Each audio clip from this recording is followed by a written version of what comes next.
Hi friends, ఎలా ఉన్నారు మీరంతా? నేనైతే చాలా బాగున్నాను. ఈ రోజు సరికొత్త వీడియోతో మళ్ళీ మీ ముందుకు వచ్చేసాను. నివి వాళ్ళ మావి నివి కోసం నేను ఒక బ్యాగ్ ని తీసుకొచ్చారండి. ఆ బ్యాగ్ అయితే చాలా బాగుంది. ఈ రోజు నివికి నేను ఆ బ్యాగ్ లో ఏమేమి పెడుతున్నాను, ఏమేమి పెట్టి అంగన్వాడికి పంపిస్తున్నాను అనే విషయాన్ని ఈ వీడియోలో మీకు షేర్ చేయబోతున్నా. చూసారు కదండి, ఫస్ట్ వచ్చేసి బ్యాగ్ అయితే ఇదే. నివికి అయితే చాలా బాగా నచ్చింది. బ్యాగ్ లో ఏమేమి పెడుతున్నాను ఏంటనేది మీతో షేర్ చేద్దామని అన్ని పక్కన పెట్టుకుంటే నివి కంగారు పడిపోతున్న బ్యాగ్ నేను తగిలిచ్చేసుకుంటాను అని ఫ్రంట్ జిప్ లో వచ్చేసి షార్ప్నర్, పెన్సిల్, అదే విధంగా స్లేట్ పెన్సిల్ కూడా పెట్టాను. నెక్స్ట్ జిప్ లో వచ్చేసి స్నాక్స్ అండి నివి కోసం, అదే విధంగా వాటర్ బాటిల్ కూడా. ఎందుకంటే అంగన్వాడీలు అన్ని ఉంటాయి, కాకపోతే నాకు ఎందుకు అలా ఇష్టం అండి పాపకు సెపరేట్ గా అన్ని పెట్టడం అనేది. దాని తర్వాత ఇంకా స్లేట్ పెన్సిల్, బుక్స్ ఏమో లాస్ట్ జిప్ లో పెట్టాను.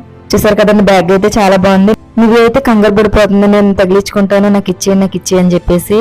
అంతే ఫ్రెండ్స్, ఈ రోజు వీడియో వచ్చేసి ఈ వీడియో మీకు నచ్చితే లైక్ చేయండి, షేర్ చేయండి, తప్పకుండా మన ఛానల్ కూడా సబ్స్క్రైబ్ చేసుకోండి.